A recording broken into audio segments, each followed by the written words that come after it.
Olá, você que nos acompanha aqui pelo YouTube, nosso comentário à liturgia de domingo, mergulhando fundo no sentido das leituras, essa pérola desse sexto domingo da Páscoa, aliás, três pérolas, a primeira leitura, a segunda leitura, o Evangelho, e ainda temos o Salmo.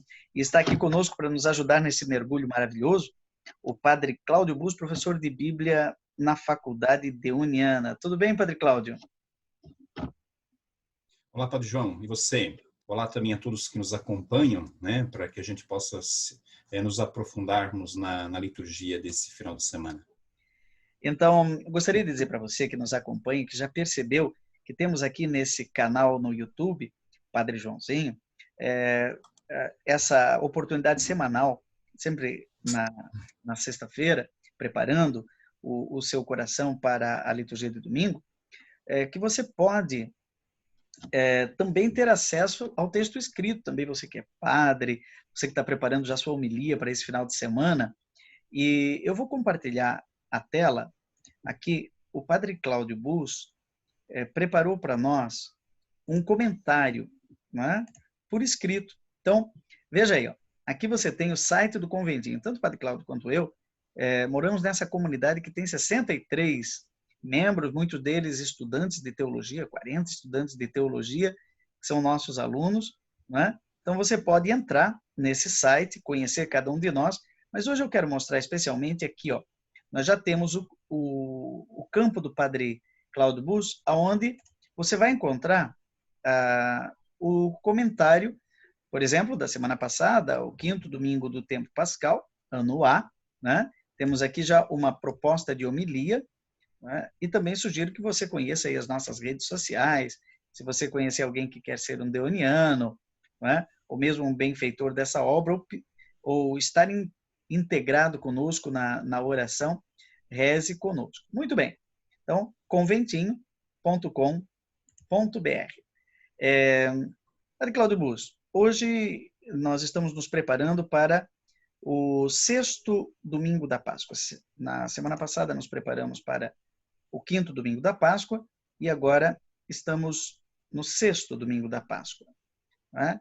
E a liturgia desse domingo, ela começa com uma leitura de Atos dos Apóstolos, lá dos inícios, depois de Pedro, e, finalmente, o Evangelho de João 14, né? 15 a 21.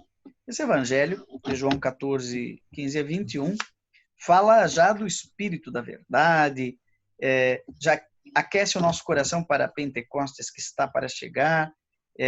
Jesus diz um pouco de tempo, estou convosco, mais um pouco de tempo e não estarei mais. É essa coisa da ausência e da presença.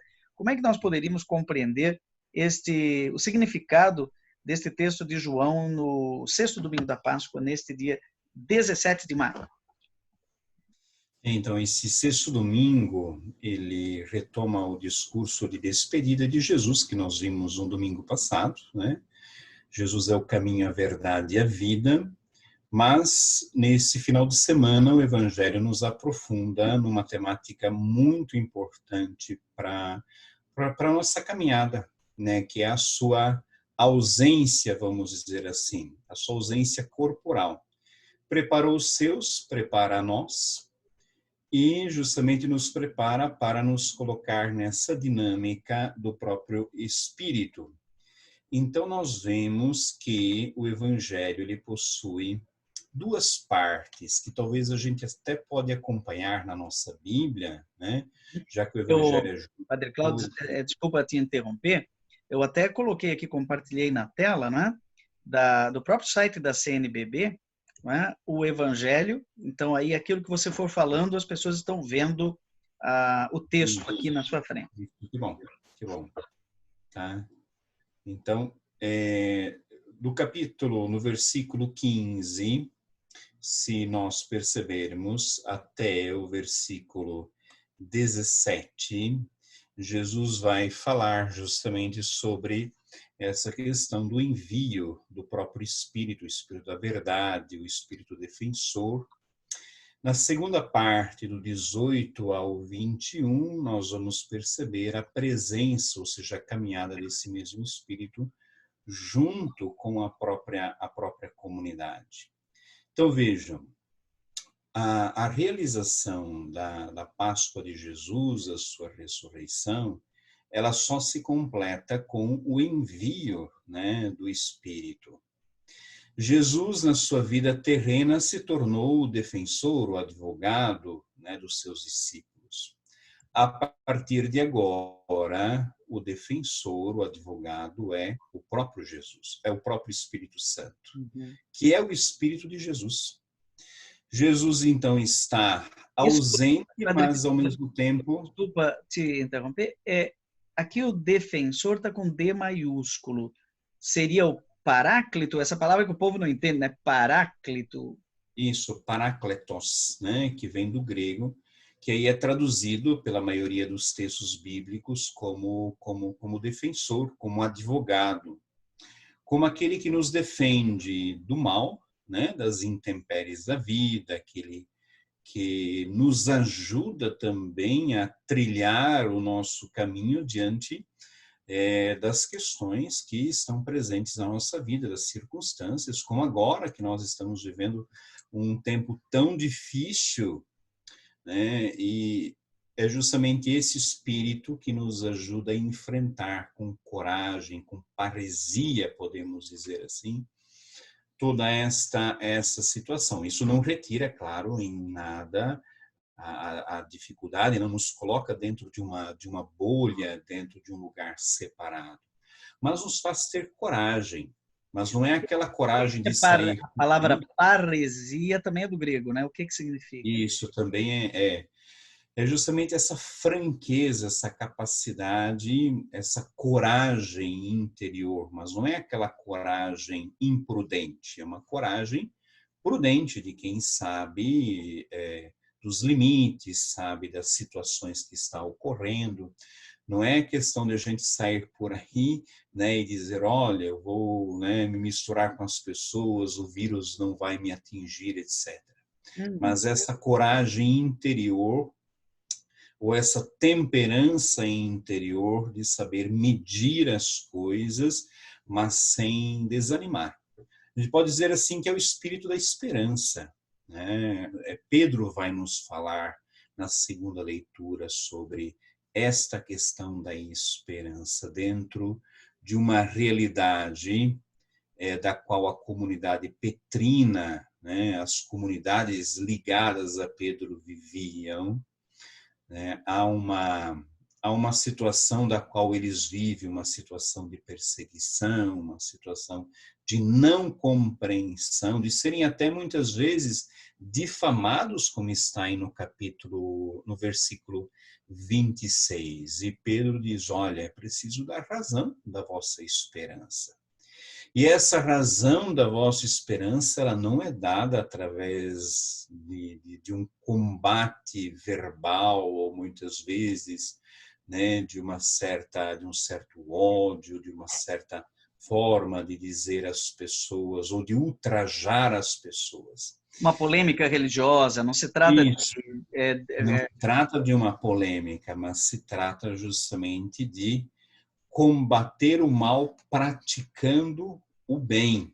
E aqui está o grande testemunho. Com mansidão e respeito. Mansidão e respeito. E no Falta tanto isso hoje, né?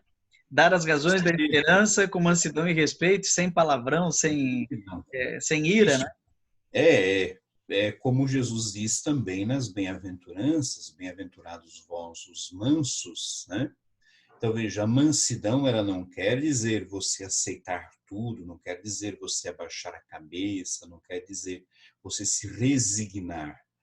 A mansidão, ela tem uma conotação justamente de uma temperança diante da realidade pela qual nós estamos enfrentando. E ter equilíbrio.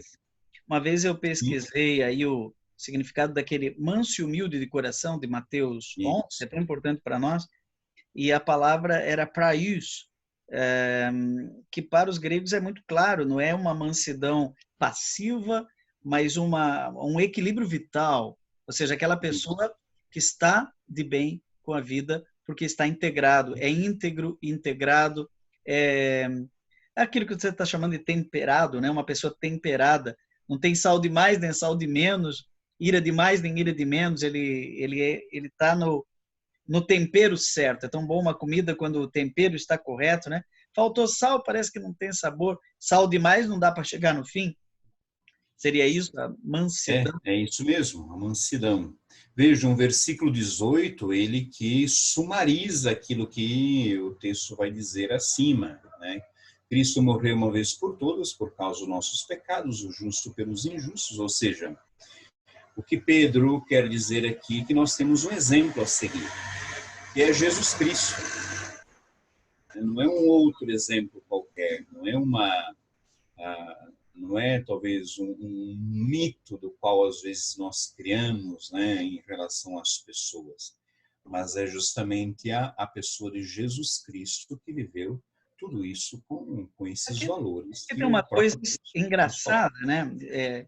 Jesus sofreu a morte na sua existência humana, mas recebeu vida nova ou nova vida pelo Espírito. Aqui está o grande paradoxo, né, da vida cristã, ou seja, o sofrimento e mesmo a morte, mas não o sofrimento pelo sofrimento, nem a morte pela morte, mas o sofrimento vivido por Cristo, né, dentro de uma fidelidade, um testemunho, ou mesmo a morte que se entrega, né, traz a vida. Parece que isso não combina bem na nossa lógica humana, né? Morte e vida. Mas esse é o grande anúncio, né, da ressurreição. Né? Morremos para o pecado, morremos para o homem velho, para ressuscitar com Cristo para a vida nova. E aqui a vida no Espírito não é só a vida que depois se dá na eternidade, mas é a vida que é pautada desde agora pelo Espírito. Paulo, na carta aos Romanos, no capítulo 8, vai delinear muito bem o que é essa vida no Espírito, tanto que ele vai falar. Veja, essa vida no Espírito, quando nós a recebemos, quando nós aderimos a essa vida no Espírito, existem dois caminhos. E ele vai dizer assim, que é o caminho pautado por essa existência no Espírito, do qual os frutos são amor, alegria, mansidão, paciência, enfim, vida nova. E o caminho que ele diz é o caminho da carne, né? Que talvez seja o caminho mais fácil, mas aí no final ele vai dizer, esse caminho conduz à morte. E aí ele se utiliza até de um termo que a gente não precisa discutir aqui, mas que é um termo, né, que ele se utiliza de thanatos, ou seja, a morte da vida interior, que não é só a morte corporal, mas é a morte interior.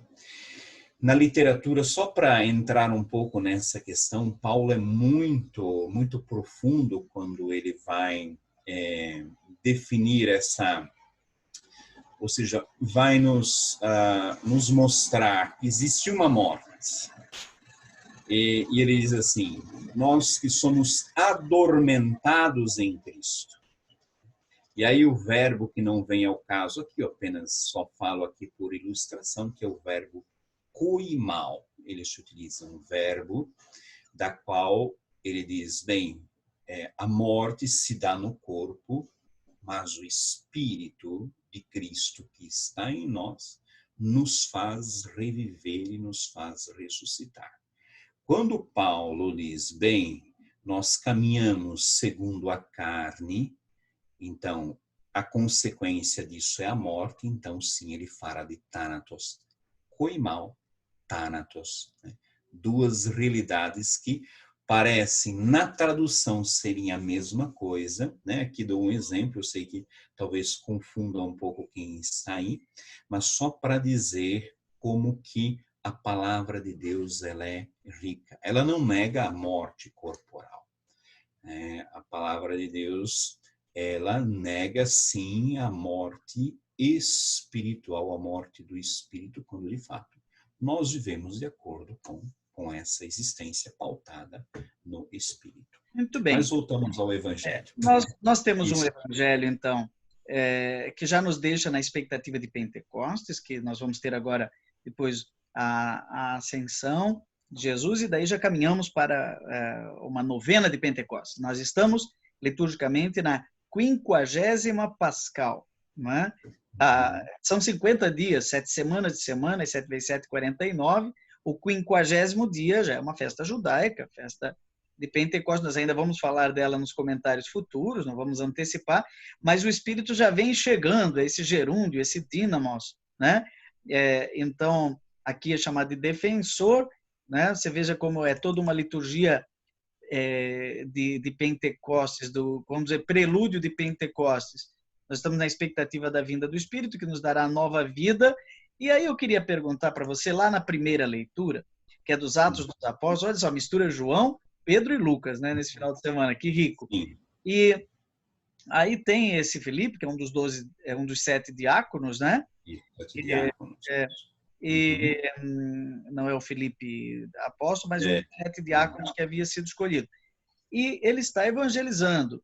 Aí me chamou a atenção aqui, nessa leitura, um detalhe que eu queria te perguntar o que você entende disso daqui. Tem a ver também com esse nosso fio condutor de toda a conversa de hoje, que é a expectativa de Pentecostes, né? Tanto como defensor, é o Espírito de Cristo, é aquele que nos dá a vida nova, que deu até a vida nova em Cristo, né? Que é usada essa afirmação de Pedro. Mas aqui, a coisa é mais histórica, né? As multidões seguiam com atenção as coisas que Felipe dizia, aconteciam milagres, possessos eram libertados dos espíritos maus. É uma cena viva isso daqui, né? Paralíticos e aleijados eram curados, a cidade estava feliz, porque um evangelizador chegou trazendo vida e vida plena, inclusive na carne, né? Realizando milagres e prodígios, e os apóstolos que estavam lá em Jerusalém, porque, se eu não me engano, isso daqui estava acontecendo na Samaria, né? E os apóstolos estavam em Jerusalém, souberam que na Samaria o pessoal tinha acolhido a palavra de Deus. Vamos lembrar como Jesus tinha várias histórias com os samaritanos e até elogiou, não, o bom samaritano. Enfim, teve com a samaritana no Poço de Jacó. A Samaria não é que ela fosse uma região muito estava muito de acordo com os costumes judeus. Eles evitavam a Samaria, mas Jesus parece que andou pela Samaria, né? E tanto que enviaram para lá Pedro e João, a missão de Pedro e João na Samaria. Curioso daqui. Aí o que me chamou a atenção, eu quero te perguntar é o seguinte: eles chegaram lá, Filipe já tinha feito um sucesso lá, né? O povo estava empolgado na Samaria, estava se convertendo. Pedro e João rezam pelos habitantes da Samaria para que recebessem o Espírito Santo. Né? E aí, eu quero perguntar, eles ainda não tinham recebido o Espírito Santo, nenhum deles, apesar de Felipe ter batizado em nome de Jesus. Né? Sim. E aí Pedro e João impuseram-lhes as mãos e eles receberam o Espírito Santo. Como desennosa um pouco esse negócio aqui para nós, que é bonita, cena de filme, né? Isso daqui. Mas é isso que acontece na igreja de hoje, né? Só que um pouco diferentemente. Bem, a primeira coisa que a gente tem que observar é que nos domingos precedentes, a liturgia de Atos dos Apóstolos nos coloca nas bases da nossa vida cristã. O que é necessário para a gente viver bem a nossa vida cristã? Como a gente começou no segundo domingo, né, da Páscoa, né, onde falava da comunhão fraterna, onde falava da Eucaristia, da oração, da perseverança na comunhão com o ensinamento dos apóstolos. Depois vem toda a pregação de Pedro, que nos fala sobre a ressurreição, a conversão, a vida nova. E agora, a liturgia, chegando perto da ascensão, ela nos abre a perspectiva de que a igreja tem uma universalidade, é uma marca da igreja, a universalidade. Por isso que começa a se abrir, então, os horizontes. A igreja sai de Jerusalém, primeiramente vai a Samaria, depois vai a Antioquia da Síria, e depois se expande por todo o mundo através da evangelização de Paulo e sua comitiva. Mas essa passagem de Filipe, que foi ordenado para o serviço da caridade, o serviço aos pobres, aqui quero fazer uma nota que é muito importante, a gente acha que o serviço da caridade é só um serviço assistencialista, e não. A palavra de Deus compreende que o serviço da caridade é também o anúncio do evangelho. A caridade é também querigma, ela é anúncio, porque a caridade não é só dar pão, é também, é muito importante, agora nós estamos vivendo um monte de gente desempregadas, necessitadas, também é isso, mas nós sabemos que isso não basta para o ser humano, né? O ser humano precisa ter a vida interior, né, pautada pelo Espírito. Então, a caridade, ou seja, a caridade, o serviço aos outros é também o anúncio do Evangelho. Tanto que Felipe sai e vai a Samaria, anuncia, muita gente adere e vejam que as mesmas obras que Jesus realizou, que era a proclamação, o exorcismo, a cura, foram realizadas, né, por Felipe. Tanto que Jesus um dia disse, né, se vocês crerem em mim, as obras que eu faço, vocês ainda farão ainda maiores. E aqui se cumpre a profecia. Agora é muito interessante que Felipe batiza, mas são os apóstolos que, por imposição das mãos, né, conferem o Espírito Santo. E é aqui que a igreja lê o papel dos bispos na crisma. Isso que eu ia perguntar. No batismo nós já recebemos o Espírito Santo. Agora, a plenitude do Espírito que nos leva à missão, ela é dada somente por aqueles que fazem parte da tradição apostólica, que são os bispos. O Johann Konings, né, tem uma frase que ele diz, um dos seus comentários, né, nas suas obras: se a Páscoa nos insere nesse movimento batismal, da consciência batismal, Pentecostes nos insere nesta consciência crismal, ou seja, a consciência de que nós recebemos um Espírito, que é o Espírito de Cristo, e é um Espírito que, ao mesmo tempo, nos fortalece interiormente, faz Cristo habitar em nós, mas, ao mesmo tempo, também faz com que nós possamos fazer as obras de Cristo no nosso cotidiano, que a gente seja capaz. Então, nós não estamos desamparados. Está lá no Evangelho, quando Jesus disse: eu não vos deixarei órfãos, né, de forma nenhuma. Né? Vocês não estão aí no mundo largados, ou seja, não estão no mundo sozinhos, né, como quem se sente realmente impotente diante da exigência do próprio Evangelho. Não, vocês estão assistidos pelo próprio Espírito Santo. Né? Que rico, então, não? Tudo isso, nesse final de semana já, vamos dizer assim, já é uma preparação para Pentecostes com uma série de elementos que é tão rica essa dimensão de Páscoa e Pentecostes. Nós já vivemos a Páscoa, né? Agora caminhamos para Pentecostes. Semana que vem, dia 24, teremos a ascensão do Senhor. Vamos ter aqui o nosso comentário, né? Eu queria já ir partindo para o final, porque o bom, gente, é saber que você pode entrar no site conventinho.com.br, lá na página do Padre Cláudio Bus, e tem tudo isso escrito, porque alguém pode ter, eu vou assistir 2, 3 vezes, aqui nós conversamos, né? É uma conversa entre sacerdotes, né? Mas lá você vai ter o comentário bem organizadinho, você pode ler com calma e preparar o seu coração para celebrar bem. Eu só queria comentar, Padre João, a primeira frase do Evangelho de hoje, que ela dá toda a tônica ao nosso texto. Se me amais, guardareis os meus mandamentos. O que Jesus quer dizer aos seus e a nós, em primeiro lugar? Se nós aderimos a Jesus, ou seja, se nós o amamos, amar é aderir a Jesus, é ter fé, é entregar-se, nós somos capazes de cumprir os mandamentos. E aqui é que vem uma questão muito importante no Evangelho segundo São João. João resume os mandamentos da antiga aliança, os 10 mandamentos, a um único mandamento, o mandamento do amor. E pode ver que o texto está perfilado, ou seja, está em muitos locais do texto, em muitas passagens do texto, nós temos essa dimensão do amor ligado aos mandamentos. Tanto que o texto vai terminar, se você olhar embaixo no versículo 21, ele vai fazer o mesmo paralelo entre amor e mandamentos, só que vai inverter a ordem do versículo 15, para dizer o quê?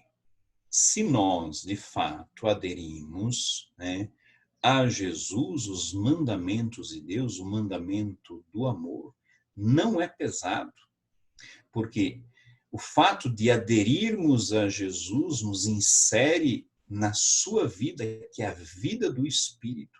O Espírito é aquele que move as coisas de Deus na nossa vida para a gente praticar, para viver aquilo que Cristo realmente quer de cada um de nós. Então vejam, o texto ele abre e fecha com esse paralelo.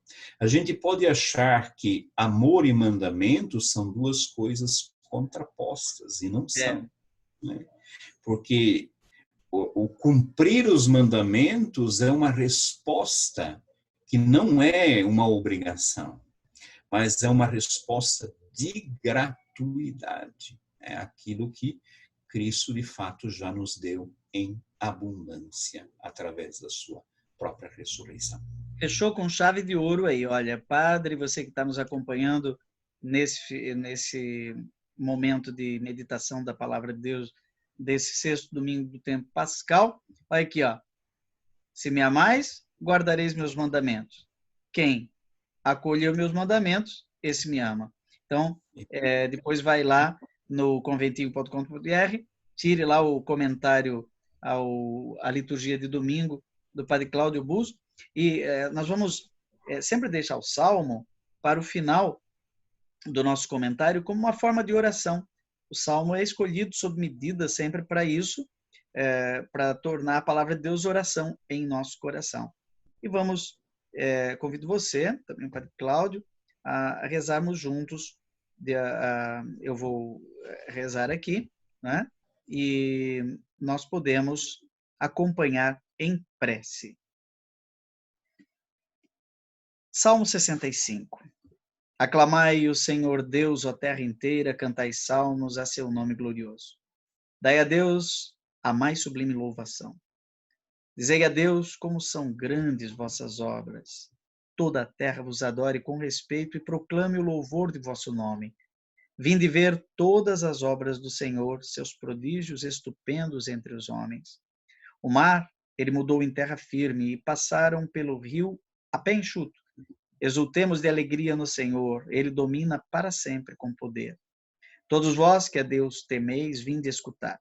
Vou contar-vos todo o bem que ele me fez.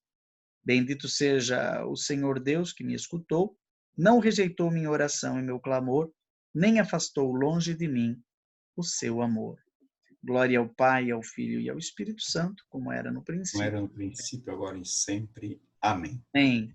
Agradecemos aí ao Padre Cláudio Busso essa contribuição mais uma vez, né? Divulgue aqui esse espaço de meditação da liturgia de domingo.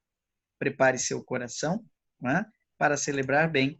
E depois entre lá no conventinho.com.br e acesse lá embaixo, no pé da página, Padre Cláudio Busso, e você vai encontrar tudo que a gente apresentou aqui, conversou aqui, lá no nosso site, aqui da nossa comunidade do Conventinho, em Taubaté, onde temos também a Faculdade Deoniana.